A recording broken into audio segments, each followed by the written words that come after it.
क्या वो शोभनीय था? अपने पिता के लिए ऐसा भाव पाप है।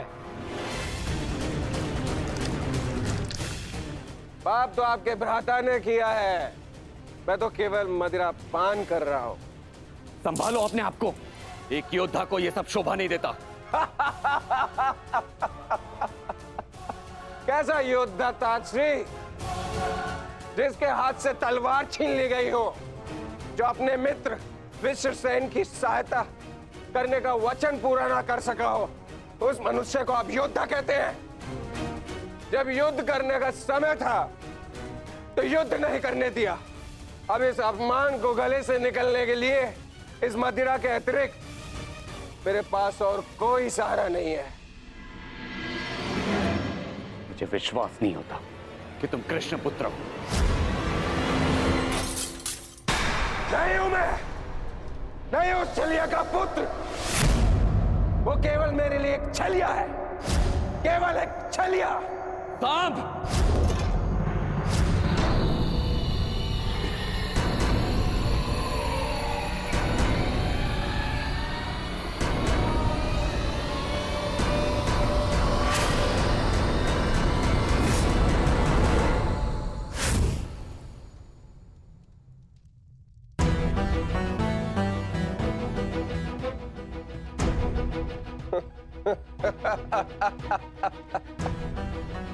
आइए आइए आइए द्वारिकाधीश, आइए।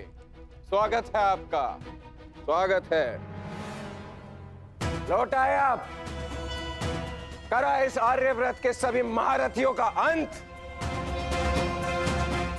कराए धर्म स्थापना के नाम पर अपना पलड़ा भारी। अब अरे अच्छी, आप देख क्या रहे? स्वागत नहीं करेंगे इनका? इतना महान कार्य पूर्ण करने के पश्चात आज लौटे हैं। आज तो राजभवन में उत्सव होना चाहिए। पांचाल, काशी, मगध, छेदी, सभी महाजनपदों के महान शासकों का अंत करवा डाला, सिर्फ धर्म स्थापना के नाम पर। अब क्या बचा पूरे भारतवर्ष में? पूरे भारतवर्ष में सिर्फ दो महान राज्य। पहला द्वारिका, दूसरा हस्तिनापुर। और हस्तिनापुर का महान शासक धर्मराज युधिष्ठिर पहले से ही अपने चारों भाइयों के साथ इनके तलवे चाटता है।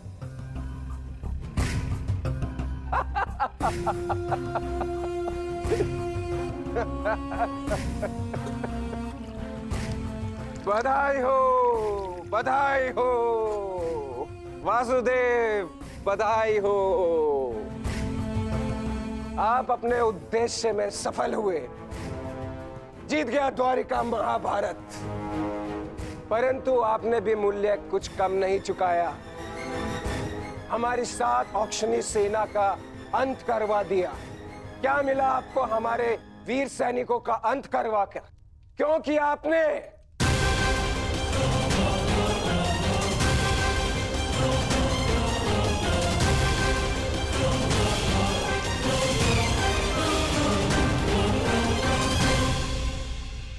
उन सैनिकों ने केवल अपने कर्तव्य का पालन किया था सांब। युद्ध लड़ा, अनेकों को मारा और स्वयं वीर गति को प्राप्त हो गए। उन्होंने तो स्वर्ग की सीढ़ियां पाली सांब। परंतु तुमने अपने साथ क्या किया है पुत्र? तुमने तो स्वयं के जीवन को ही नर्क बना डाला है। तुमने वचन दिया था ना दुर्योधन और लक्ष्मण को कि महाभारत के युद्ध में तुम नारायणी सेना का नेतृत्व करोगे। तो क्यों नहीं बचाया अपनी सेना को? क्यों छोड़ आए अपने मित्र को अकेला युद्ध में? क्यों साथ नहीं दिया अपने मित्र का साथ? केवल अपने प्राण बचाने के लिए? यदि मैं अपने मित्र की सहायता नहीं कर सका तो केवल आपके कारण। आपने रोका था मुझे। मैंने तुम्हें रोका नहीं था साम, केवल विकल्प दिए थे। विकल्प? विकल्प यार में आपने मुझे भयभीत किया था। भयभीत नहीं किया था साम, मैंने केवल तुम्हें यदुवंशी के नियम स्मरण करवाए थे कि यदि नारायणी सेना परास्त होती तो उसके साथ नारायणी सेना का सेनापति अपनी उपाधि खो देता है। विकल्प मैंने अर्जुन और दुर्योधन को भी दिए थे। दुर्योधन ने युद्ध करना चुना और अर्जुन ने धर्म स्थापना, और तुमने युद्ध में भाग ना लेना चुना सांब।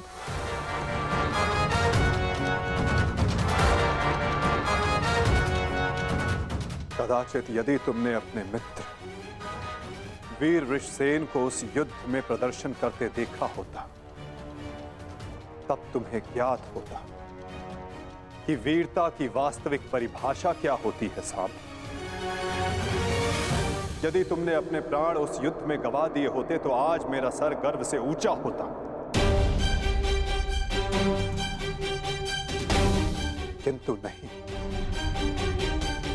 तुम तो मदिरा के मद में स्वयं के जीवन को धीरे धीरे करके मार रहे हो। लज्जा आती है तुम पर सांब, लज्जा आती है।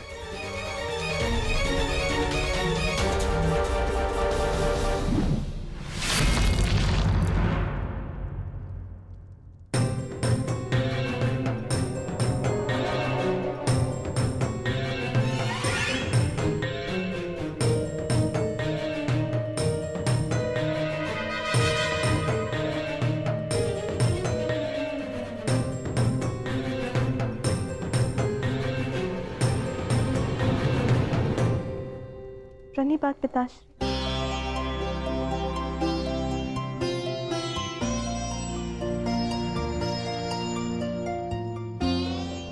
पिताश्री मैं क्षमा। लक्ष्मणा, इतनी लंबी यात्रा से आया हूं पुत्री, भोजन नहीं कराओगी? जी पिताश्री।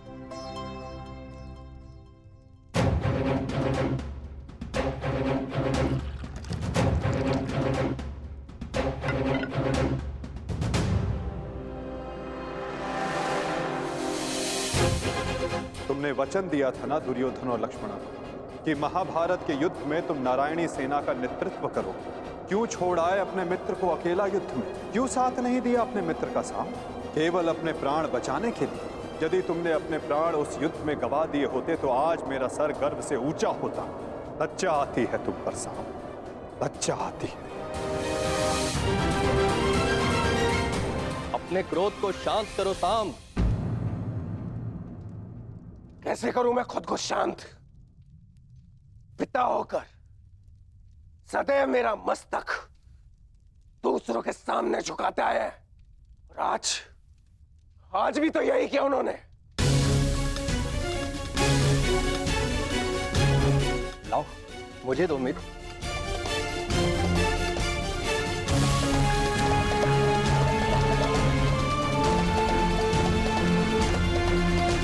लो पियो।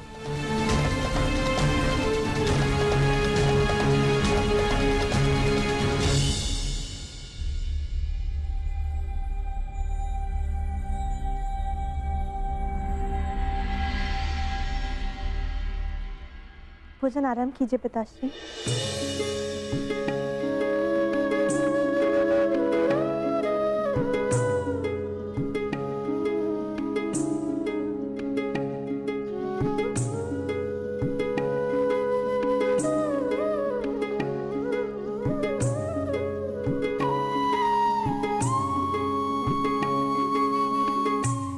पिताश्री, क्या आप मुझे मेरे पिता के विषय में कुछ बता सकते हैं?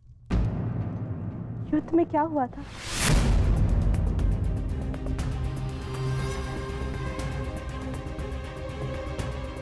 निसंदेह तुम्हारे पिता एक वीर और कुशल योद्धा थे पुत्र, और उन्होंने युद्ध में अलौकिक साहस दिखाया। निश्चित रूप से तुम्हारे पिता से बड़ा गदाधारी इस संसार में और कोई नहीं था पुत्री।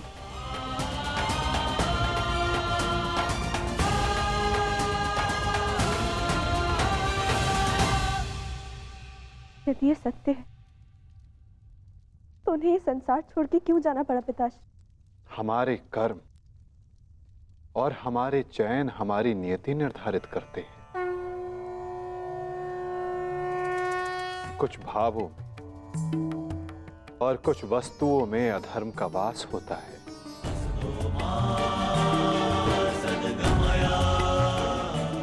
जैसे कि जुआ और मदिरा, ये व्यसन पहले लुभाते हैं और बाद में हमारे ही नाश का कारण बन जाते हैं पुत्री।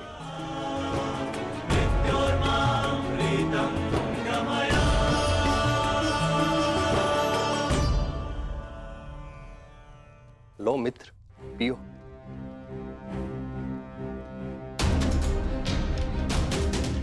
मैं जानता हूं कि तुम बहुत दुखी हो, किंतु चिंता मत करो, तुम्हारे मनोरंजन का प्रबंध कर दिया है मैंने। कैसा मनोरंजन?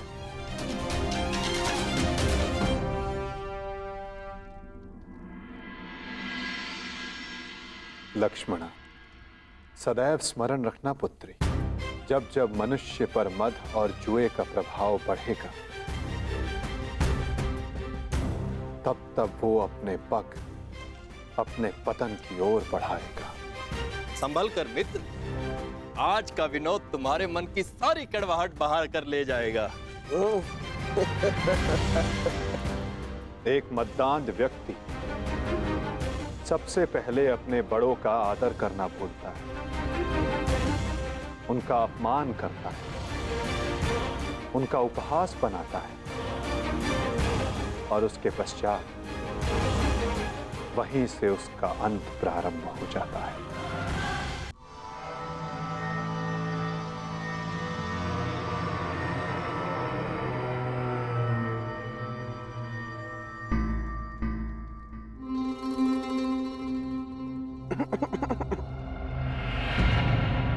तो आप हैं महान ऋषि, सुना है महात्मा कि आप भविष्य बता सकते हैं। बड़ी प्रशंसा सुनी है आपकी। क्या जानना चाहते हो? यदि ये सत्य है तो बताइए कि इस रमणी को आगे चलकर क्या होगा, पुत्र या पुत्री?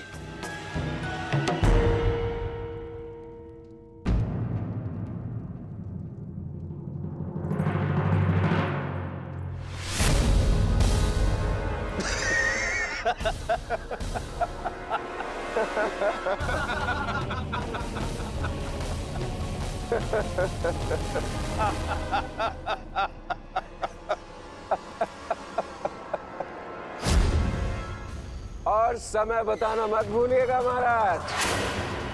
यदि आपकी भविष्यवाणी सत्य नहीं हुई तो आप अपनी बाकी की तपस्या हमारी बंदी गृह में पूर्ण करेंगे।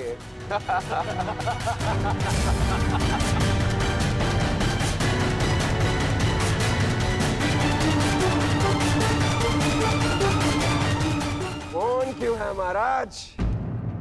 बताइए, मेरी कोख से क्या जन्म लेगा? मदिरा के मद ने तुम्हारे भीतर के मानव को सुला दिया है मूर्ख। अब तुम केवल उस मूसल की भांति हो जिसमें कोई भावना नहीं होती। वो किसी भी वस्तु पर पड़ता है तो उसे कुचल देता है। ये लीजिए पिताश्री, ये हलवा मैंने विशेष रूप से आपके लिए बनाया है।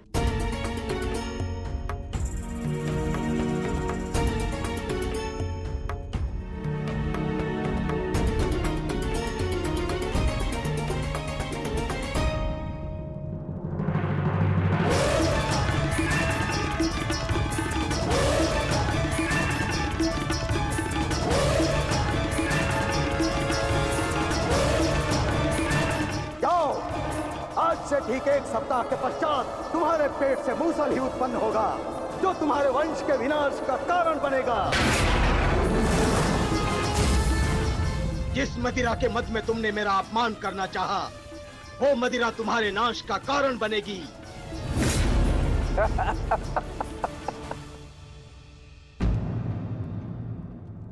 क्या हुआ पिताश्री? आप रुक क्यों गए?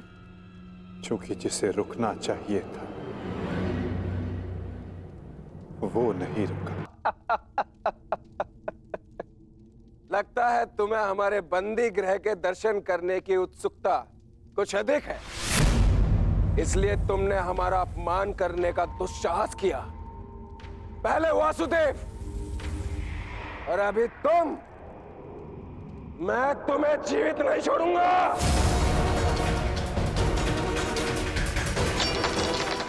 अरे ये क्या कर रहे हो मित्र? शांत हो जाओ और इनसे क्षमा मांगो ताकि अपना श्राप वापस ले ले। ये क्या कह रहे हो तुम? इस पाखंडी से क्षमा मांगू? ये एक पाखंडी है। भला कभी किसी पुरुष के कोख से कुछ जन्मते हुए देखा है?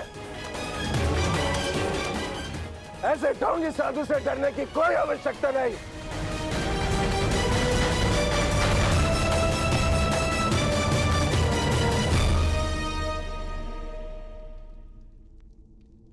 जो अब तक नहीं हुआ साम, वो अब होगा। साधुओं का श्राप व्यर्थ नहीं जाता।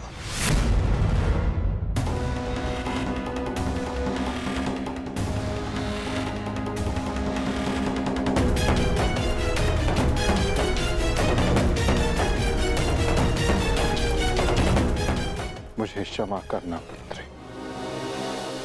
कदाचित मैं तुम्हें कह सकता सदा सौभाग्यवती भव।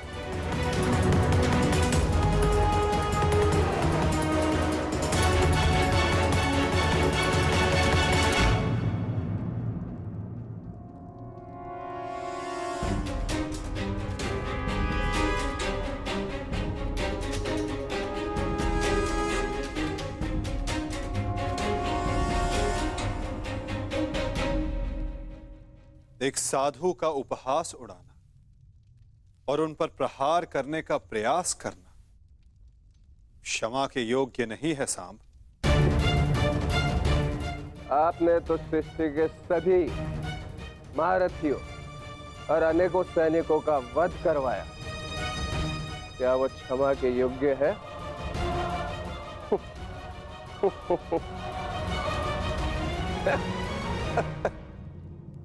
प्रतिवर्मा, तुम्हारी उपस्थिति में ये सब हुआ और तुमने साम को रोकने का प्रयास नहीं किया।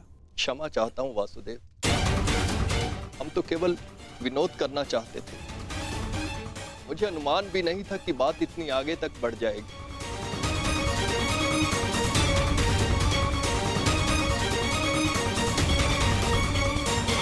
कितना समय? 7 दिन।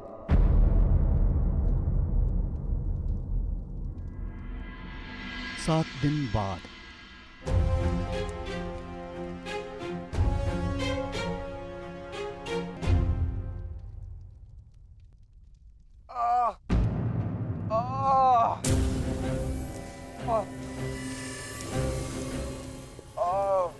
सहायता करो मित्र, मेरी सहायता करो।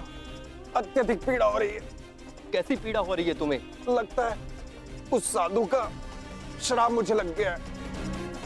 आज 7वां दिन है और ये देखो मेरे पेट में अत्यधिक पीड़ा हो रही है। जाओ, आज से ठीक 1 सप्ताह के पश्चात तुम्हारे पेट से मूसल ही उत्पन्न होगा जो तुम्हारे वंश के विनाश का कारण बनेगा।